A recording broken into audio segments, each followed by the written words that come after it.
Hey guys, we're going to cook some food for you today, and we're going to cook some Indian cheese, and it's called paneer.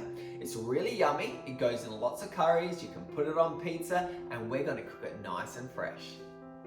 Alright, the first step is we need to put 2 liters of milk in the pot on the stove, and we're going to cook that just until it's nearly boiled and it's foamy on top. So we've got some organic milk and we're going to put it in the pot. Look what I'm doing. Ooh, up and down. You want to put it in the pot?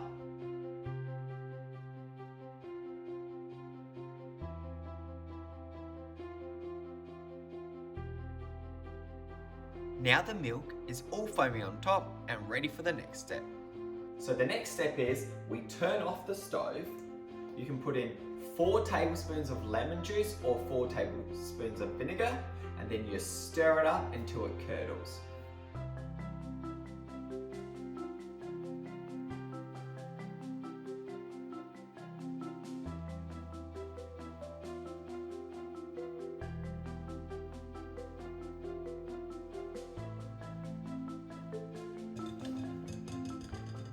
Now we've cooked for 1 minute and it's curdled and separated.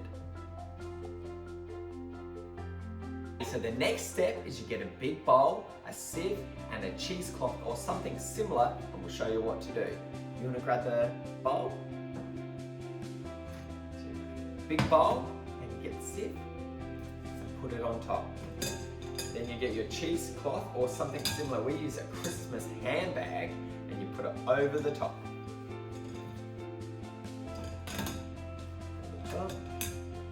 Then you get your curdled milk and you pour it in.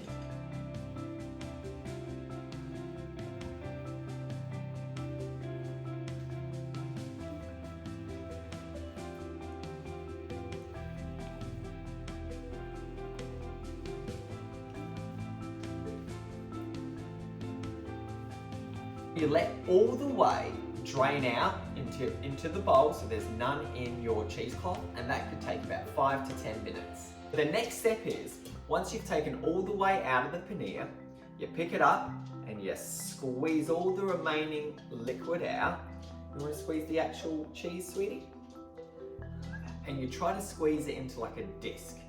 Then you put something heavy on top of it, and then you put it in the fridge for 4 hours to set. My sidekick left me and is outside playing, but the paneer has been in the fridge for 4 hours and it's ready to be seen. Let's have a look. And here we go. Looks a little bit funny. You guys could do a better job at forming it into a good disc, but it feels firm just like paneer and looks like it, so that's pretty good. So I'm pretty happy with it. So we're going to do another video, and it's going to be, we're going to compare our beautiful homemade paneer compared to the store-bought paneer, and we'll see which one tastes better. We'll cook it, we'll eat it raw, and we'll see how it goes. Thanks for watching.